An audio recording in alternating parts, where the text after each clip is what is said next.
from Augusta. You're watching News 12 at 6 o'clock. Tonight, technology that uses location data could save your life, but it comes with a cost. In just 3 minutes, a look at the price of privacy. But first, what started as a house fire quickly morphed into a double homicide investigation in Grovetown. The Grovetown Fire Department says they were called to a fire on Newmanton Road just before 11 this morning. Firefighters got to the scene. They found 32-year-old Donald Beck inside the home, just inside, and he told firefighters there were others inside. They found the bodies of 47-year-old Karen Boswell and her juvenile son in the home. But when the coroner arrived, it was discovered that the two also had knife injuries. Let's go live to the scene here. Sydney Hood on Newmantown Road. And Sydney, what's next to this unfolding investigation?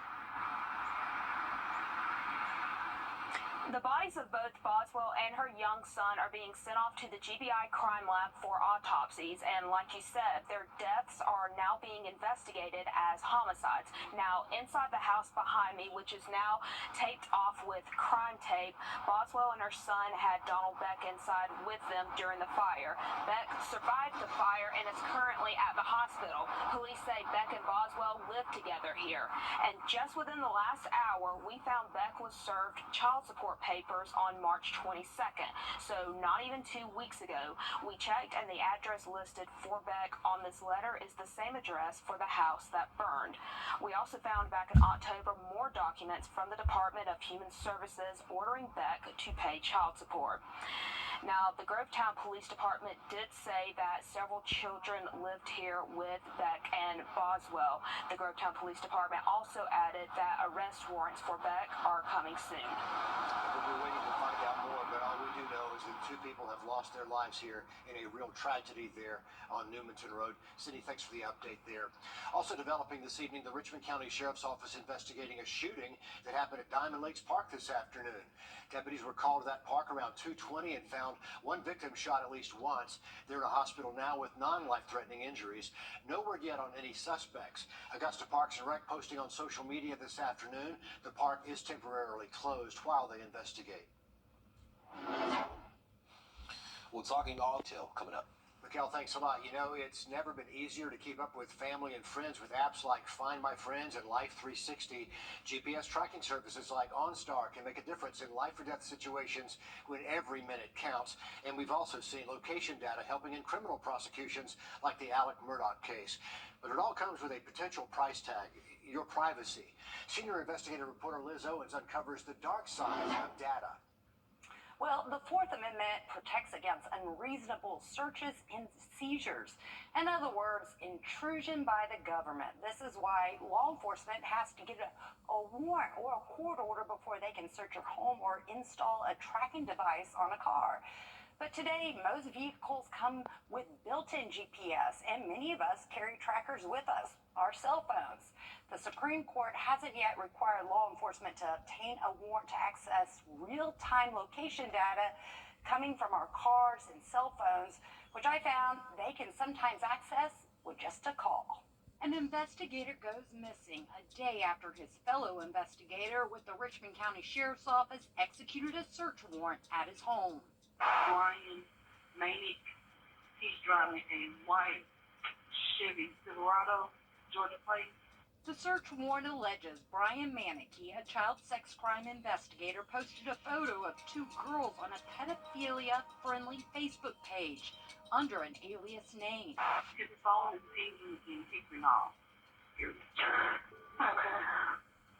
And he was supposed to show up for work today. He hasn't shown up, no call, no show, which that's not like him. He's under investigation, so. The same investigator who executed the search warrant called McCormick County 911 for help locating Manicky. The Richmond County Sheriff's Office pinged Manicky's personal cell phone in the Hickory Knob area of McCormick, South Carolina. They called dispatch and gave them a description of his vehicle, his personal truck, a white Silverado, equipped with OnStar. Hi, Amy. My name is Delta 7 with McCormick County 911 Center. I'm trying to find out if we can get a track on a vehicle for a deputy that's gone missing in our county. Okay, I'm sorry to hear that. I will see what I can do to help. The dispatcher did not tell OnStar the missing investigator is under investigation himself. OnStar's policy requires a warrant or court order unless a person is missing and in danger. Did you say you had a missing person case? Yes. A file number? I'm sorry, a file number? Yes. Give me just 1 second. It's 2023-9836. But when the I-Team asked for the missing persons report, the Richmond County Sheriff's Office told us there wasn't one. McCormick County Dispatch told us the missing persons report number they gave OnStar was a number they generated at the 911 center. The vehicle moves, we will call and notify dispatch. Okay. You can also put an ignition block on the vehicle if needed and assist with the slowdown is another thing that we provide. But that's only for pulling vehicles. Okay. Yeah, I see him on the map now. Okay, perfect. Thank you so much. Lincoln County deputies follow Manikey's truck down a dirt road after he crosses into Georgia. The deputies would later tell a GBI agent what happened next. So when he parked, we saw him get out, stand by his truck for a brief, a couple seconds maybe is what I saw, and then he got back in when I'm sure he made, noticed us. So when me and Jim got out and went to go approach, naturally we pulled long guns out, took a position up just to observe, and it probably wasn't even a minute. I heard pop. And then after you heard the pop, what you did? What did you do?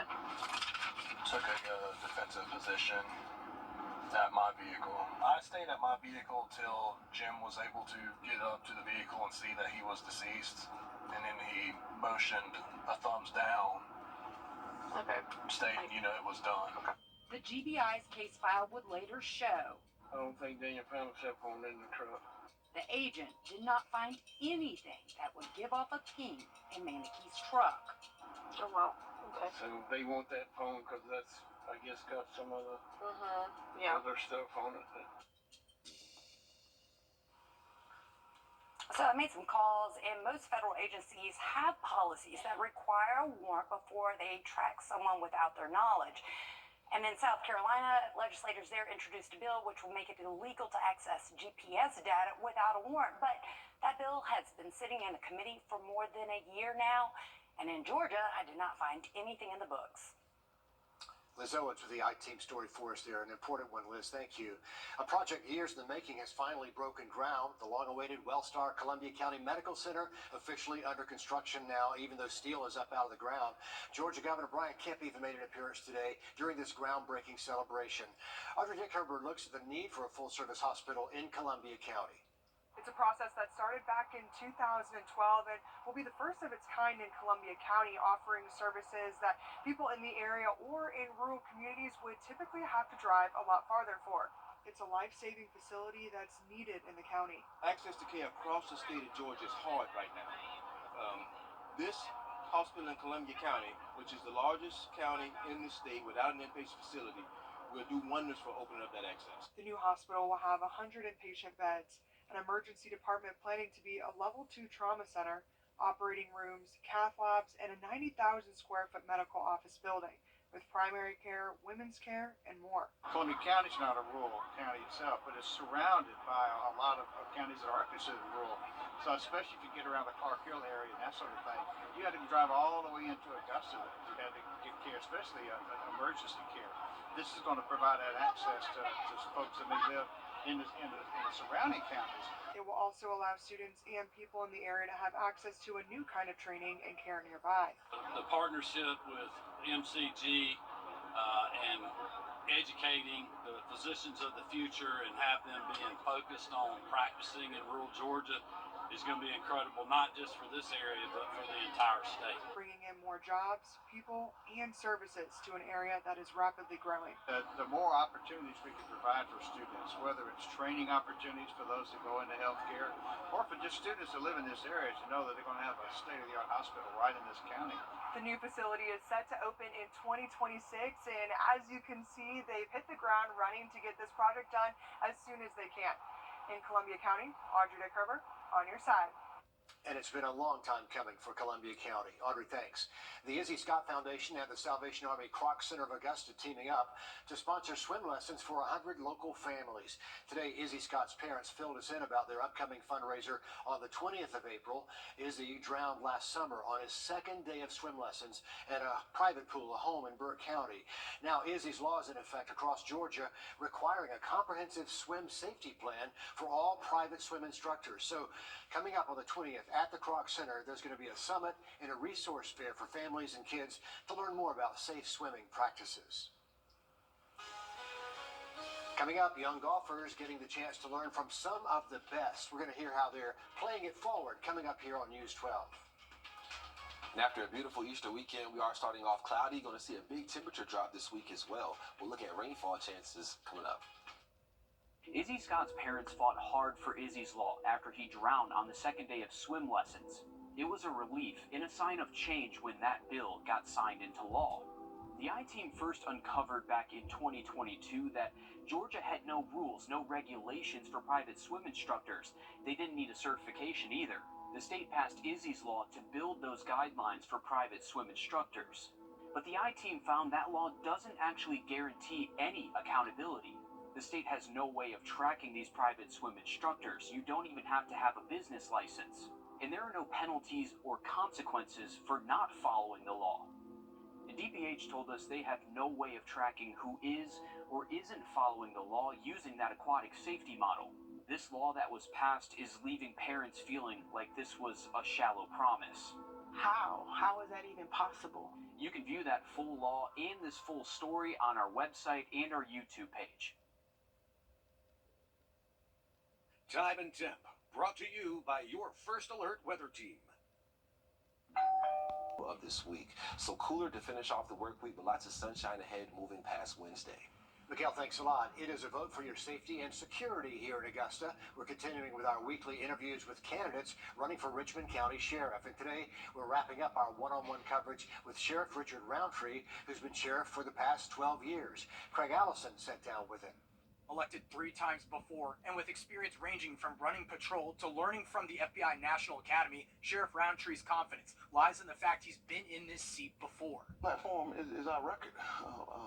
The city of Augusta has become safer in the last 12 years, and I think the citizens see that. He totes an expanding flock camera program that started 2 years ago with eyes set on a future real-time crime center. We started off with 25 cameras as demos, and we well over 100 cameras now throughout the city. There's no exit or entry point in Augusta that they can come into Richmond County that they will not be caught on a flock camera. But his focus is tackling gun violence, especially aimed at our youth. These young kids and violence. I mean, that's it. It's something we have to do, and again, this is just not going to be a law enforcement issue.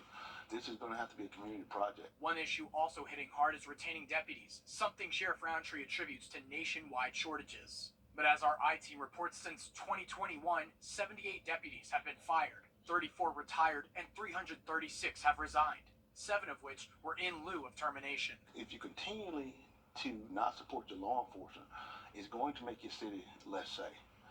Because a lot of people are not going to want to come and put their lives on the line. His seat is on the line May 21st. In Augusta, Craig Allison, on your side.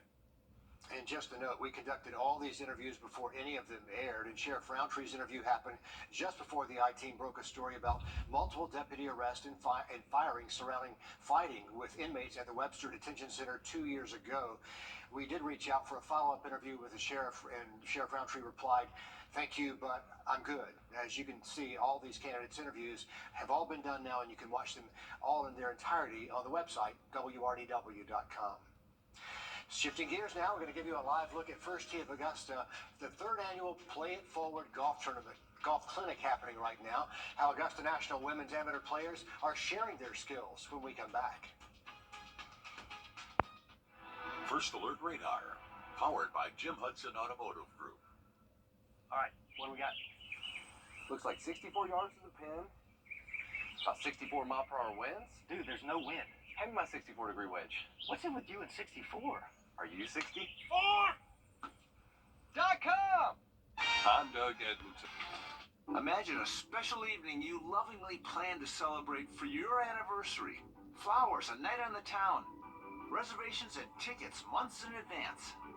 A truly special occasion. Imagine going to the hospital instead. A night of celebration turns into weeks of pain. George Sink Injury Lawyers will be there for you. Our team has the experience to help you get your money faster. Just call all nines now. Hey, Brett, I think we need a jingle. What do you have in mind? I don't know yet. Well, if you're taking something, come knock on my door. Come and knock on my door. If you're 64. On your sideline. The Augusta National Women's Amateur starts tomorrow, but some of those players hit the course today for a very special golf clinic. Alyssa Lyons there live at First Tee of Augusta, where some of the best young golfers in the world are teaching the next generation. Alyssa. I don't think that they understand the weight of what they just went through, just getting some of that experience from some of the best golfers in the world, 28 of them now sitting outside First Tee. Just for some closing remarks here, they just spent the afternoon pitching, putting, driving, chipping, getting all the best of the best from the golfers that they could only dream of even playing with. And that includes professional golfer Annika Sorenstam, who just came back with Susie Whaley to do this for the third year in a row. This is the third annual Play It Forward event, and they certainly have paid it forward in hopes that, they can eventually play their game of golf when they get older. You want these kids to walk away with a bigger smile than when they arrived, right? We want them to have some memories for life and just teach them a little bit about golf. Of course, we're going to go do the fundamentals, how to hold the club and where to aim. But I think more is just having fun, some laughter, and some other kids interact with other kids that maybe have similar interests. I think that's really what this is about. To get to introduce some kids to something that is so important to me, and to get them excited about golf. It really is the next generation of golfers. So if I can play, a small role in, growing the game, then I'm thankful for the opportunity. It truly is all about growing the game. I love what Annika said, that she just wants them to walk away with a smile on their face. That's certainly all I've seen today. And hopefully they did learn something in addition to golf, whether those skills can translate into their regular life, Richard, because we know that golf is such a teachable game. One of the things that they did teach today was the essence of teamwork, truly, because this is definitely an individual sport, but at the end of the day, it's the people right next to you that matter most. Absolutely, and it makes Augusta, Georgia a special place to be, especially this time of year. April is here. Thanks, Alyssa, for the update there. And by the way, the practice round for the 5th Augusta National Women's Amateur begins tomorrow. Today they announced the first and second round start times and groupings. Group 1 going off at 8 in the morning. Jensen Castle from Columbia, South Carolina, teeing off at 8:12. The 2022 Augusta National Women's Amateur champion Anna Davis teeing off at 8:23. And then the Sage Valley Girls Junior Invitational winner Astrid Talley tees off. That'll be at 8:46. Good luck to all the young women here competing. Good luck at Champions Retreat. And, of course, that final exciting round at Augusta National. We're back after the break. The First Alert team, named best in Georgia. Can you really count on... That's it for News 12 at 6 o'clock. We'll be back tonight at 11. See you then. At the CBS Evening News, we focus on solutions, finding solutions that help people understand what are the right choices to make for you and your family.